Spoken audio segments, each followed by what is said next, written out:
is a gorgeous early September weekend here in New Jersey, and that's good for two things: watching football and going on the boat. So we decided, why not bring you along and show you how we trailer a big boat.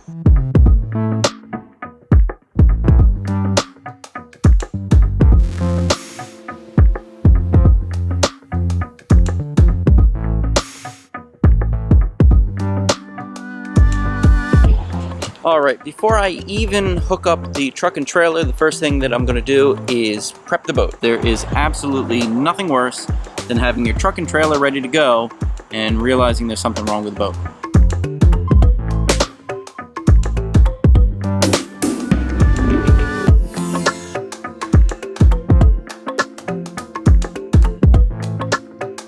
Now, we sit kind of high on the trailer, and so that means that the bimini in the up position is about as tall as the tops of tractor trailers. It's more about low hanging branches. A lot of these back roads and some of the roads that we have to travel on will have low hanging branches, and the last thing that I want to do is catch the bimini on a branch and either take the branch down into the boat or tear the bimini off. That would be really bad. We use one of these, the stands that they use for cutting lumber.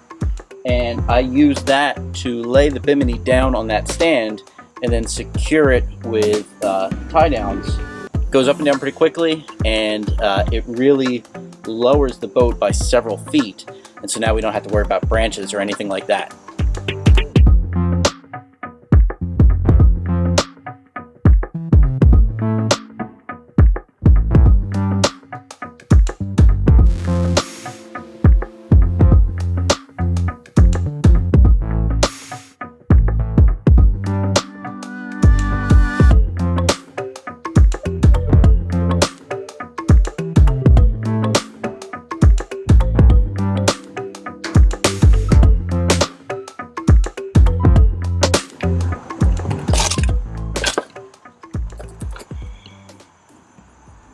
So it's time for the final walk around the boat. Anything that you think could be a problem, anything that could cause a catastrophe, check and then double check right before you leave.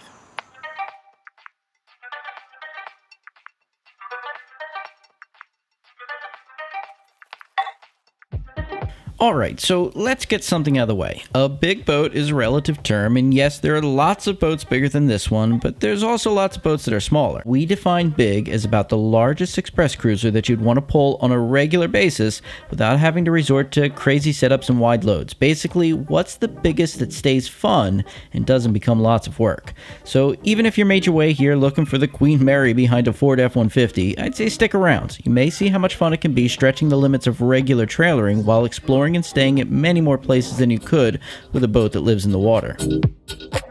Alright, just arrived at the ramp, and now is getting the boat ready to go in the water, which means kind of reversing everything that we did.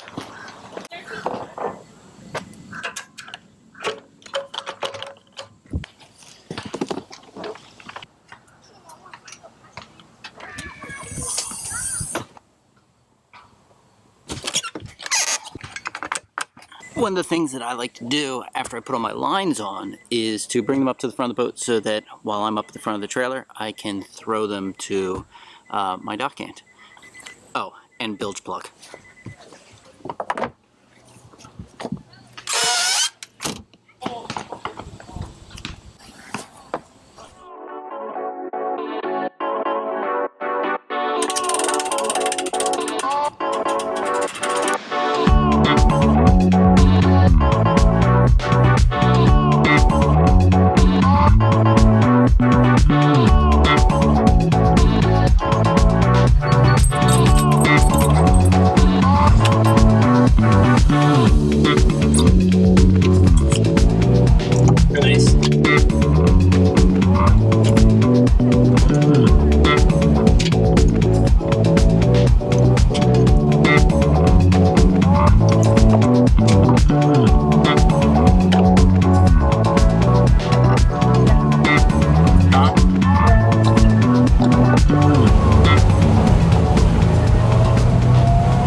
It's sinking.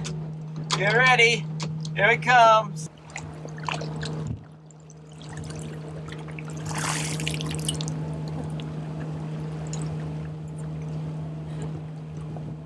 Oh, we got Daddy's hat. No, it's fine.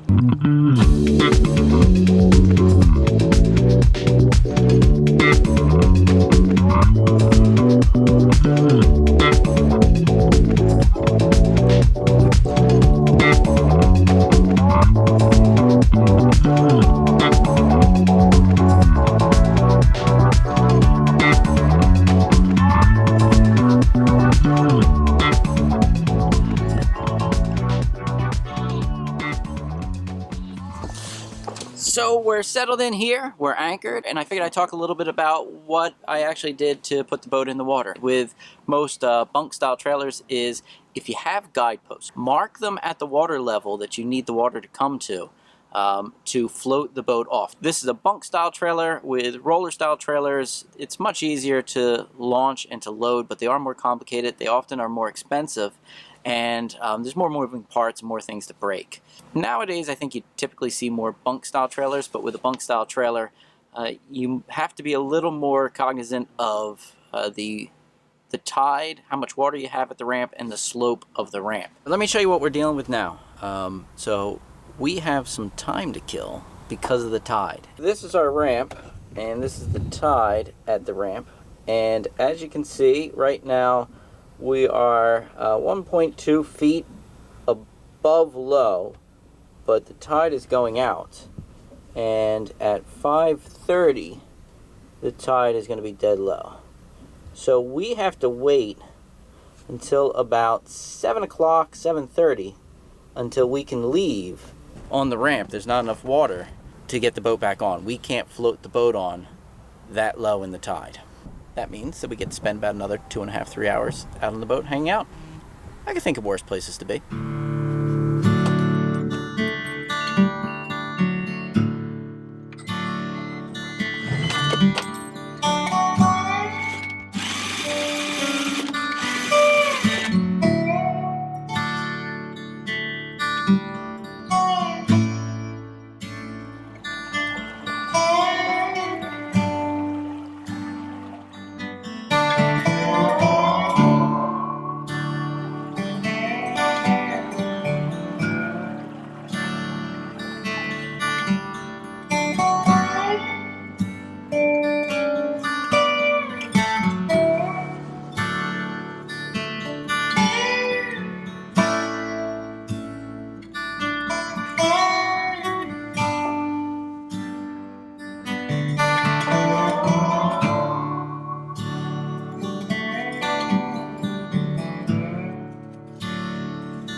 And there we are. We are out of the water and we're secured, chained up. Now let's just put the straps on and make sure everything's good, and then drive home. It's a great day. It's just a great day.